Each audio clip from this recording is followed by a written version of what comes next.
What's going on, everybody? Welcome to Lingo Sports, and for a good reason, we finally have a chance to do a sports roundtable. Sports are back. The MMA is back. UFC is back, and we had UFC 249. And what better way to kind of talk about what happened tonight in what was a really, really good card. We have two MMA specialists, Coop, Jeff Wall, joined beside me here. Guys, let's jump into it with the main event, the main grab that everybody was really looking forward to, Justin Gaethje versus Tony Ferguson. For you guys, did it live up to the hype? Oh, it definitely lived up to the hype, man. Justin Gaethje brought it to him. And in the flip side, usually Tony Ferguson messes up someone's face, and Tony Ferguson got his face messed up tonight. Yeah, absolutely, man. And Jeff, for you, did you expect Gaethje to be the aggressor against Ferguson? Absolutely, but I'm way too depressed to think about this fight right now. I'm just so sad. This is devastating on a lot of different levels, and I'm happy for Justin Gaethje and all, and it's nice to see his development as an MMA fighter and everything, to see where he's come from World Series of Fighting to where he is now, and challenging for a title. Hopefully, rightfully he should be. But it's just so sad to see Tony Ferguson go through this. I mean, just generally, if you know anything about Tony Ferguson and his life, what he's been going through, whether he denies it or not, it seems like it's been rough for him. But just generally, to go out this way after this incredible win streak, to never fight for an undisputed belt is just, it's sad. It's a sad one for me. I feel like he's gonna fight for the belt. Either ways, he's going to fight for the belt, because Khabib's going to have to fight him. And this is a fight that Khabib can't really outrun, I think. Ooh, so that's the question I wanted to bring up. Are we ever, it's been 5 times this fight has been scheduled, right? Are we ever going to get Khabib versus Tony? 100%. 100%. Jeff, what about you? What do you think? I don't think it's gonna happen, guys. Oh. I don't think so. I think it's done. It's cursed. It's cursed. No. I mean, we even said it in the video last week. The MMA gods don't want this one to happen, and I don't know. I disagree. It's over. I feel like you can't have any nice things. You can't enjoy anything in this sport. Everything is just so shitty.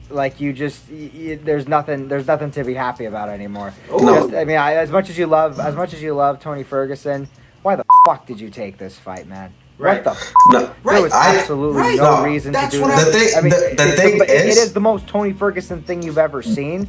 I understand what you mean. Fight after cutting weight 3 weeks ago, cutting weight for a fight that he didn't even have. Of course he would do that, and that's why we love him. And at the same time, we care for him and we fear for him.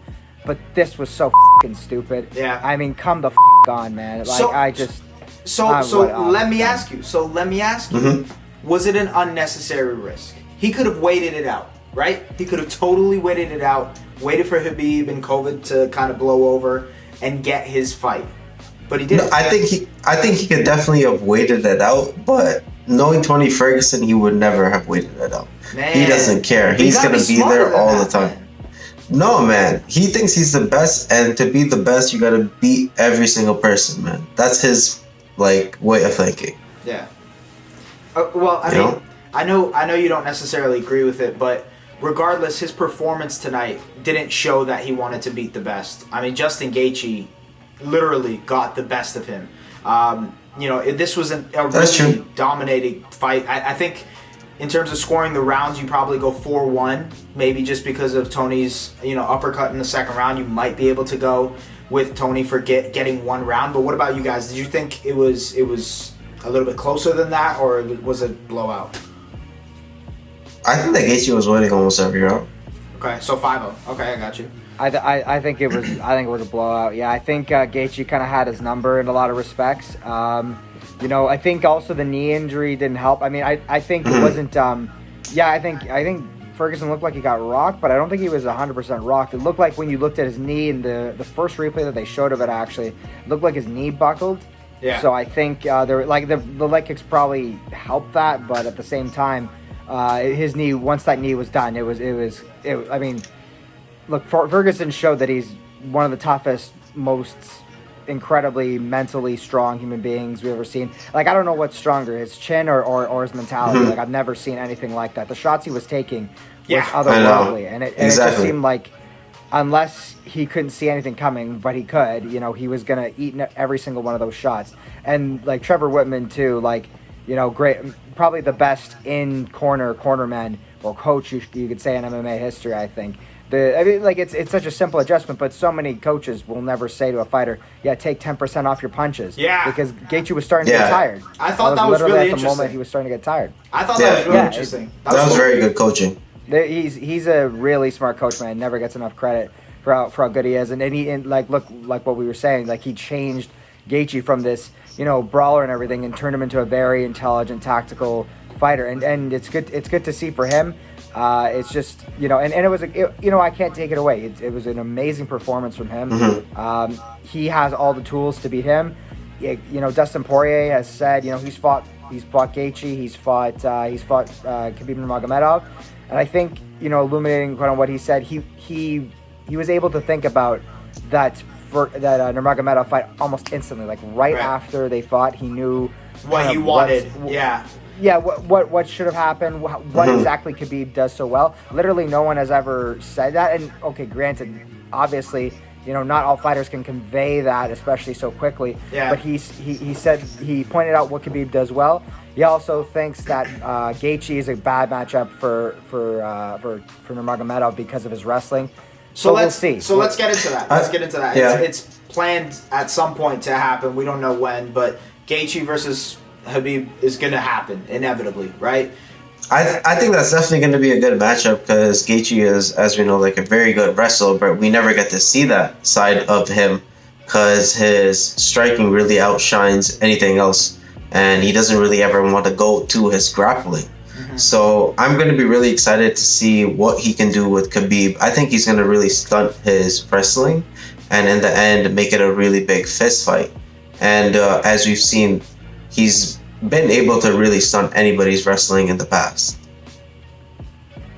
Yeah, I think that it'll be interesting to see exactly how good his takedown defense is. I think that's obviously going to be the primary thing. And one thing he does really well, he doesn't stay in any sort of sprawl or underhook or any kind of position like that, because Khabib usually fails on the first takedown attempt. It's the ones after he gets it. It's the chain wrestling that he usually gets you on. It's not really the first one. So it's going to be interesting to see that. I think also, too, what's really underrated about Khabib is his speed. Khabib is really, really fast. I think that will be something to look out for.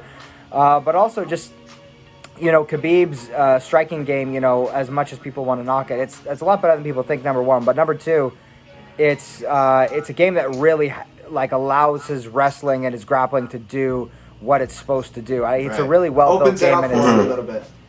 Yeah, it's really, really well built. It's going to be interesting to see, will he be able to do that? And also, if he does kind of get him into a grappling sort of pace, Ferguson couldn't push the pace at all on Gaethje. That was all due to Gaethje, but, will Nurmagomedov start pushing the pace on him and get him tired? We've seen Gaethje gas in other fights where, he's pushed a little bit more physically, and he didn't end up too well. The other side on that was he took about 300 punches in those fights. True. So that's the thing that we got to see. Would grappling really wear on Gaethje, or would it be the shots that he takes? Because in those fights, he was still fighting, but he took some good so shots much from Tony damage today too. From Tony too. No, but if you see the fights that the first three fights, I would say that he had in the UFC, his ratio to the fights, the strikes that he took compared to the strikes that he gave, was enormously, substantially a different level, insane. Right? Yeah. Yes. And then afterwards, he took those 2 straight losses. He changed it up and he stopped taking that much damage, right?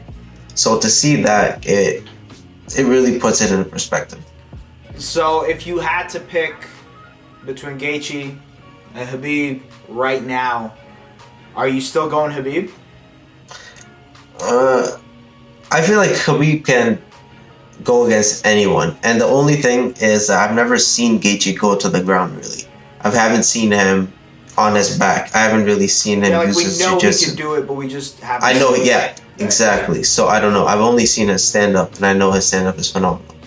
Jeff, what about you? Do you think?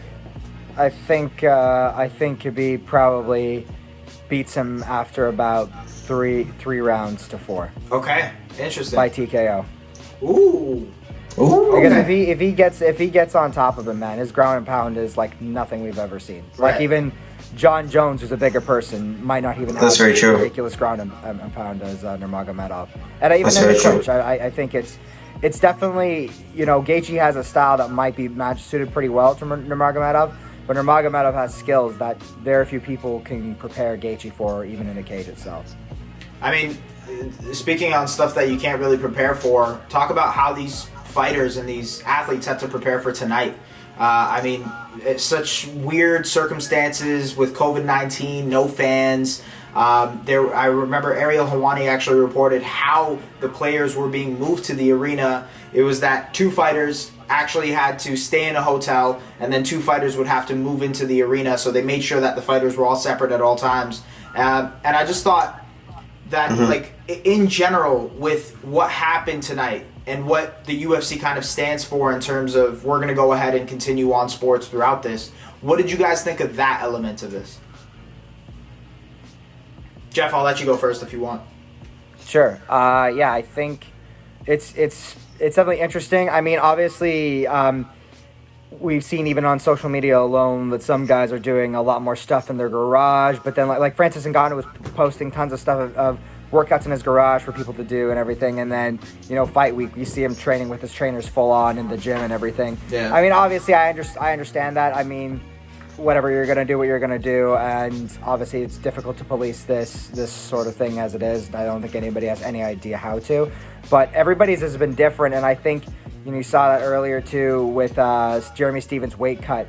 He's missed weight before, but like I said, 5 pounds is pretty bad, and you kind of wonder like how much was he able to train normally, how much was he able to shed off the weight like he normally would in a normal camp, because he probably wasn't at his, well, there's no doubt he wasn't at his full capacity for training. I don't think many fighters were, but every fighter, has different situations, right? Some have private trainers and private gyms, some have more equipment at their own houses, right? So they're all differently equipped to handle this. Coop, what did you think of what did you think of the no fans aspect? Did you like that? I like that because this is what I was about to just say was it was interesting to see every fighter hear their coaches, and you even see some of them responding back. Like, remember Ryan Spann was responding back right away to his coaches during his fight, right? And you can see even some of the shit talking that's going on. You can hear the breaths. You can hear every single strike that's being thrown. So you can sort of see. That's my favorite part. I love that part. I actually preferred it, to be honest. Okay. I liked it a lot more. Like, you hear everything. We've all been to UFC events with fans. I love it. Yes. The atmosphere is absolutely amazing. Just being able to be in a crowd that, by the way, no music, it's not like a hockey game or a basketball game. There's absolutely no music other than the intros. You just hear the impact. And I think, in a sense, we got that tonight, but on live television.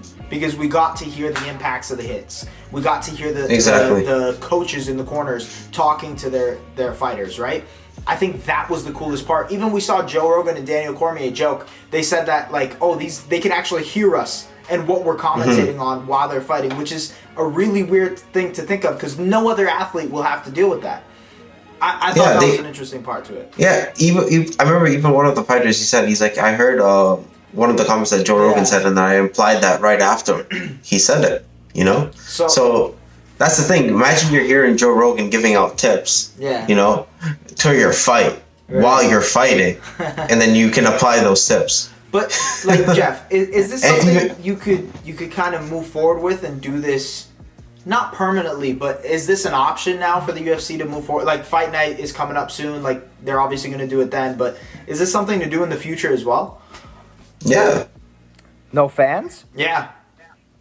I mean, you mean like with COVID going on or without it going on? With COVID obviously going on, yeah. Yeah. No, I think it's fine. I don't think there's. I mean, other than the obvious health and safety issues, which the UFC has now is saying they're going to fine fighters if they even so much as question them in media. But whatever, that's that's not stupid at all or bullshit or. Well, what do you think? What do you think of whatever. that? What do you think of that? I mean, I thought it was whack, to be honest. It's the most tyrannical bullshit Dana White UFC thing I've ever seen in my fucking life. Like, what is this? This is like a dystopian society. Like, you're not allowed to speak out. This is like what the fuck is this in North Korea? I mean, like, what the fuck? Yeah. I mean, like, just like why everybody should be able to have their freedom of speech. Like, what in the hell? And Dana White of all people should know about freedom of speech. He just says whatever the hell he wants. Oh, he definitely says whatever he wants. That's so ridiculous. You can't speak out about your health and safety during a pandemic. Give me a break, man. Oh my god. Right. Unbelievable. I think it's an interesting conversation to have about how much control does the organization have on a certain fighter, or even outside of the UFC and other sports. How much control does a league have on a player? It's an interesting conversation to kind of have moving forward. And the UFC is going to be at the forefront of that because they're taking this step and saying we're going to be, we're going to do this without fans. We're going to have sports go on. Sports must continue. We saw the video with Donald Trump in between one of the fights where he says sports must continue, And I guess looking ahead to the fight nights and what's going on in the next couple weeks, and we got a lot of good fights coming up. Do we like the product? Do we like what we see right now with the UFC? I definitely like it because I think that this is UFC capitalizing on the scarcity of any sports or any entertainment action right now. So they're capitalizing and they're benefiting on there being a scarcity of any sports, and they're broadcasting to every single person right now. So they're getting everybody's attention right now, and they're using this as a platform to grow their own sport. And we're definitely going to see this because no one has basketball to watch, football, or anything else to watch right now. Trust You're me. going to definitely be watching this. Yeah, I know. Yeah, it's a great opportunity for them to kind of take advantage of it. I'm sure Dana White and the UFC will definitely take advantage of it. But stick around, guys. We're going to have more UFC 249 action and conversation coming up in our next video. As always, make sure to like, comment, subscribe, and follow for more sports videos right here on Lingo Sports. Take care.